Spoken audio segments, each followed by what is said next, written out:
5 days from now, the Bank of England announces its next interest rate decision. Markets are split almost 50-50 between a cut and a hold. 2 weeks ago, that was not the case. The consensus was clear: rates were coming down. The only question was how fast. Then the Middle East conflict escalated, energy prices spiked, and everything changed.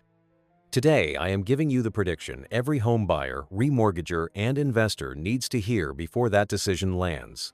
Not about whether the bank cuts on Thursday. About what the rate trajectory looks like from here, and why waiting for lower rates may be the most expensive mistake you make in 2026. Let's get into it. First, where mortgage rates actually stand today, because the number most people are quoting is not the number that matters. Bank of England base rate, 3.75%. Set in December 2025 after the bank's sixth cut since August 2024. Average 2-year fixed residential mortgage, 4.25%. Average 5-year fixed residential, 4.4% according to Rightmove and Moneyfacts data as of early March 2026. Best available 5-year fix from a mainstream lender, 3.75% for buyers with 40% or larger deposits. Best available buy-to-let 5-year fix, 3.43%. Those numbers represent a genuinely different environment from 12 months ago. In February 2025, the average 2-year fix was 5.52%. The best 5-year residential fix was around 4.7%. The improvement in available rates over the past year is real and meaningful. On a £200,000 mortgage, the difference between 4.4% and 5.5% on a 5-year term is approximately £150 per month. Nearly £2,000 a year. That is not a marginal number. Now the conventional wisdom that needs challenging. The standard advice circulating in mortgage broker circles and property content right now is this: rates are falling, the Bank of England is cutting. Wait for a better deal. Lock in later. Here is why that advice has just become significantly more dangerous than it was 3 weeks ago. At the start of February 2026, market expectations had 2 Bank of England cuts fully priced in for this year. The base rate was expected to reach 3.25% by the end of 2026, with some analysts projecting 3%. 5-year fixed mortgage rates were expected to drift toward 3.5% for standard borrowers by the fourth quarter. That was the trajectory. That was the plan. Then the Iran conflict escalated sharply. Oil and gas prices moved higher, and inflation forecasting became materially more uncertain overnight. The National Institute of Economic and Social Research published modeling showing that if energy prices rose 30 to 50% over 12 months, the Bank of England would need to raise rates to 4.5% rather than cut them. Rabobank published revised forecasts stating they no longer expected any Bank of England cuts in 2026. Dutch bank analysis, not fringe commentary. Major institutional forecasting from a lender that prices mortgage products. The Homeowners Alliance confirmed this week that markets are now pricing in just 1 cut this year rather than 2. Some analysts are pricing in 0.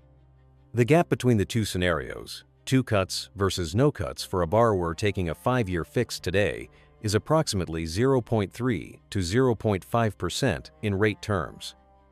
On a £200,000 mortgage, that is £30 to £50 per month over 5 years. Not catastrophic either way, but the direction of travel has shifted from clearly downward to genuinely uncertain in the space of 3 weeks. Here is the specific prediction that every homebuyer needs to hear. Fixed-rate mortgages are not priced off the Bank of England base rate. They are priced off swap rates, the rates at which banks borrow from each other over fixed periods. Swap rates are forward-looking. They price in expected future cuts before those cuts actually happen. This means that when market expectations for cuts were strong in January 2026, those expected cuts were already partially embedded in the fixed-rate deals available today. If market expectations for cuts now reduce from 2 cuts to 1 cut to none, swap rates will adjust upward to reflect the revised outlook. And when swap rates adjust upward, lenders adjust their fixed-rate pricing upward. Some lenders have already made those adjustments in March. Several mainstream lenders edged rates up by 0.1 to 0.2% in the week following the Middle East escalation. That is exactly the mechanism in action. The prediction is this. The best fixed-rate deals available right now, 3.75 to 4% for buyers with large deposits. 4.2 to 4.4 for typical buyers may represent the low point of this rate cycle rather than an early station on the way to something significantly cheaper. If the Middle East conflict persists and energy inflation feeds through to UK CPI, the Bank of England's rate-cutting cycle pauses or stops. Fixed rates plateau or edge upward. The borrowers who locked in before that happens have protected themselves. The borrowers who were waiting for 3% find themselves in a world where 4.4% is available again after a brief window of lower pricing. If this is the most useful thing you have heard about mortgage rates this year, hit subscribe. Every week, I connect the economic data to the decisions that actually matter for property buyers and investors.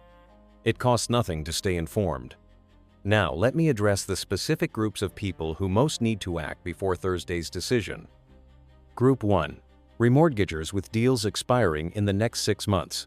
If your fixed rate expires between now and September 2026, start your remortgage process immediately.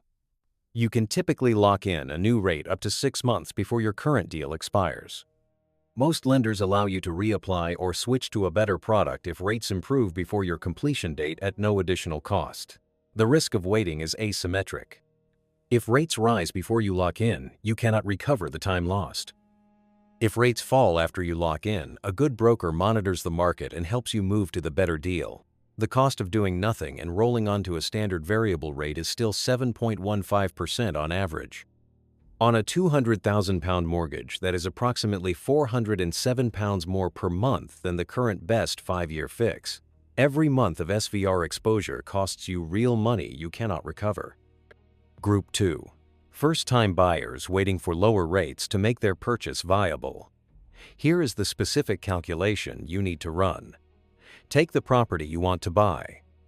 Calculate the monthly payment at 3.75% on your deposit scenario. Now calculate it at 4.4%. The difference between those two numbers is what you are waiting for. If that difference is £100 per month and your deposit is growing by £1,500 per month, you are gaining buying power for every month you wait.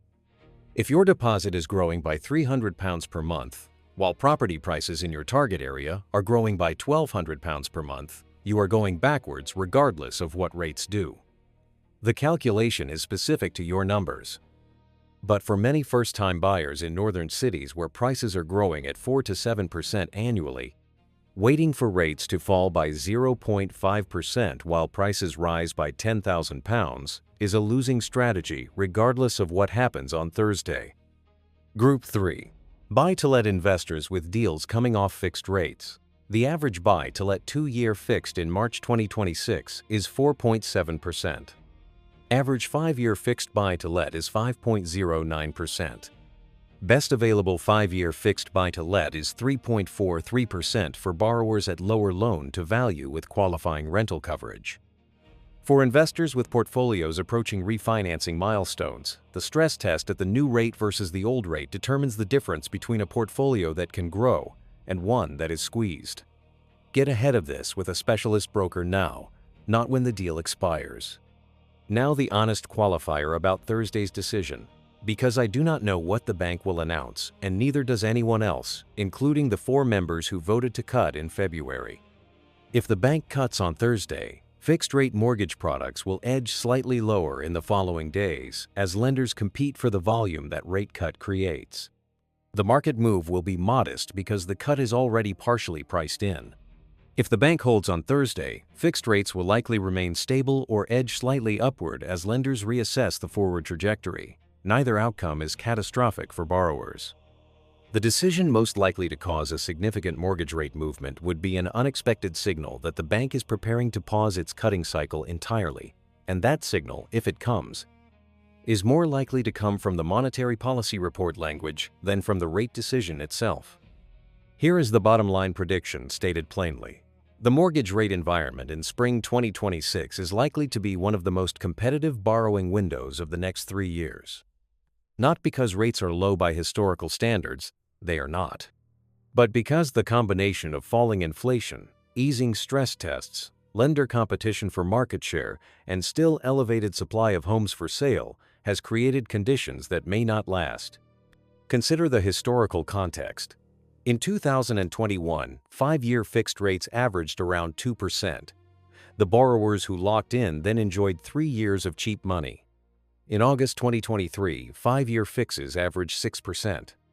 The borrowers who locked in then spent 3 years paying significantly more than necessary. The window between those two extremes, the moment when rates had fallen from the peak but not yet started rising again, was the optimal locking point. We may be at that moment again, but this time for different reasons, not because the bank is done cutting, but because the geopolitical uncertainty means the cutting cycle may pause before it delivers what the market was expecting 3 weeks ago. The Middle East wildcard has introduced the first credible upside risk to rates since the beginning of the cutting cycle. That risk may not materialize, but it has narrowed the window of confident waiting. The prediction every homebuyer needs to hear is not a specific rate number. It is this: whatever decision you have been planning to make about property in 2026, make it now rather than waiting 6 months for clarity that may not arrive. Because the data that looked like it would keep getting better just became genuinely uncertain. The borrowers who act in that uncertainty will look back on spring 2026 as when they got a good deal. The ones who kept waiting will explain to each other why they were unlucky with timing. Subscribe and I will be here tracking it every step of the way. I will see you in the next one.